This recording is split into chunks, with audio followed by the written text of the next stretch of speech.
Assalamualaikum warahmatullahi wabarakatuh. Perkenalkan, nama saya Iksan Rizky Lubis dengan NIM 22053134 dari Prodi Pendidikan Ekonomi. Di sini saya akan menjelaskan pengertian administrasi peserta didik.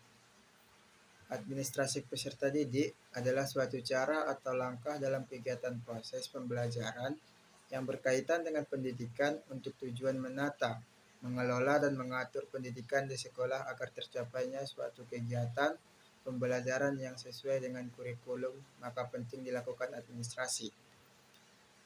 Administrasi peserta didik adalah proses pengurusan serta layanan dalam hal-hal yang berkaitan dengan murid di suatu sekolah, mulai dari perencanaan penerimaan murid baru, pembimbingan selama murid berada di sekolah, sampai dengan murid menampakkan pendidikannya.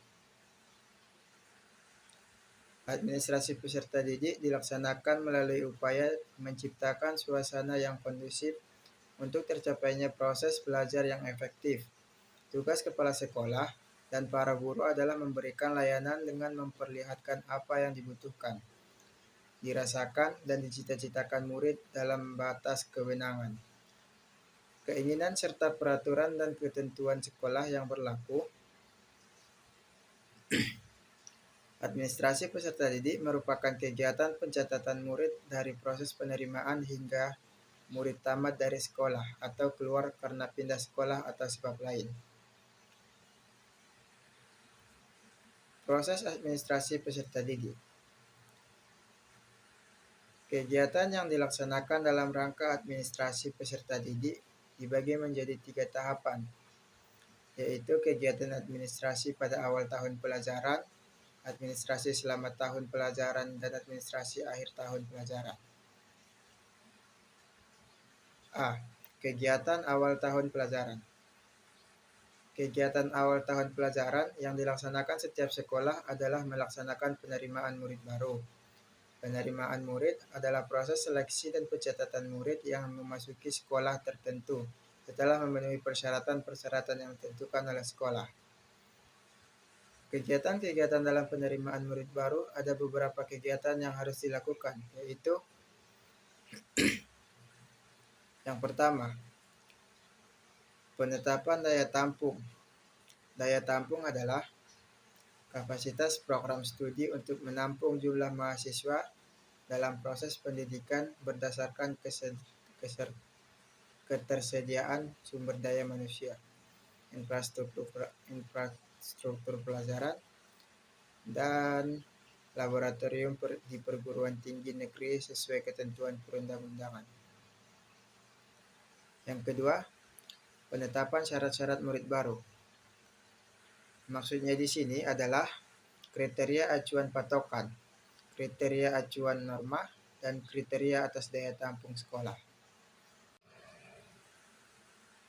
Yang ketiga adalah pembentukan panitia atau petugas penerimaan murid baru. Kegiatan pertama yang harus dilakukan oleh kepala sekolah dalam penerimaan peserta didik baru adalah pembentukan panitia.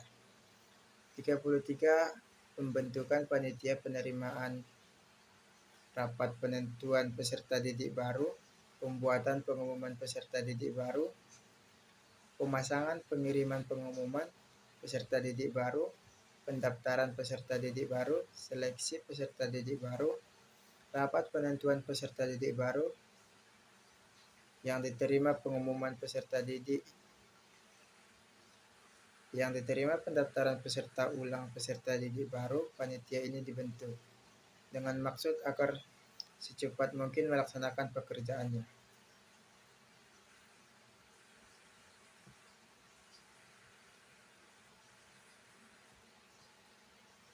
Jenis-jenis instrumen administrasi peserta didik atau manual dan elektronik.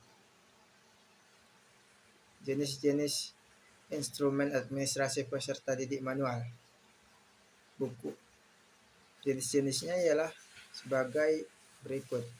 Yang pertama adalah buku induk, ada Kluper, buku daftar keadaan siswa, buku daftar hadir siswa, catatan tata tertib sekolah, buku catatan prestasi siswa, dan buku mutasi.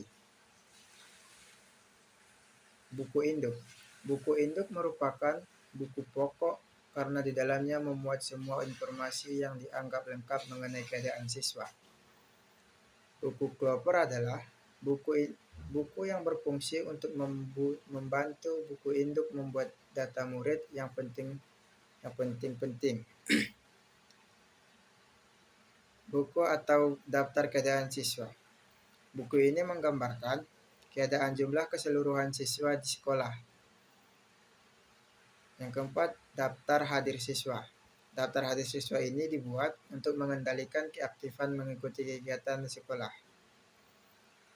Dan yang terakhir adalah file menyimpan berkas siswa. Berkas yang bersifatnya lepas perlu diarsipkan dengan baik oleh sekolah. Misalnya fotokopi STTB, akte kelahiran, surat keterangan pindah, dan sebagainya. Jenis-jenis instrumen administrasi peserta didik elektronik. Cuplikan dari buku induk, buku presensi kelas, buku catatan bimbingan dan konseling, buku catatan peserta prestasi murid, yang meliputi buku daftar nilai dan buku ledger, buku raport, dan buku mutasi. Peran guru dalam administrasi peserta didik. Peran guru dalam administrasi peserta didik adalah sebagai panitia penyeleksi penerimaan siswa baru. Berperan dalam memudahkan siswa beradaptasi dengan lingkungan sekolah, mencatat, mengontrol, dan menertibkan kehadiran siswa, melakukan uji kompetensi, menciptakan suasana yang menimbulkan motivasi siswa, menciptakan disiplin sekolah. Selain itu, bukan hanya sekedar menyampaikan ilmu pengetahuan kepada peserta didik, namun secara luas guru juga berperan sebagai administrator peserta yang terampil dan handal. Administrasi guru dalam pelaksanaan pembelajaran meliputi program pembelajaran, daftar hadir siswa, agenda pembelajaran, agenda guru, catatan kasus, dan bimbingan belajar siswa. Administrasi guru dalam evaluasi pembelajaran meliputi kisi-kisi soal evaluasi, validasi kisi-kisi soal, lembar penilaian, dan yang terakhir adalah daftar nilai.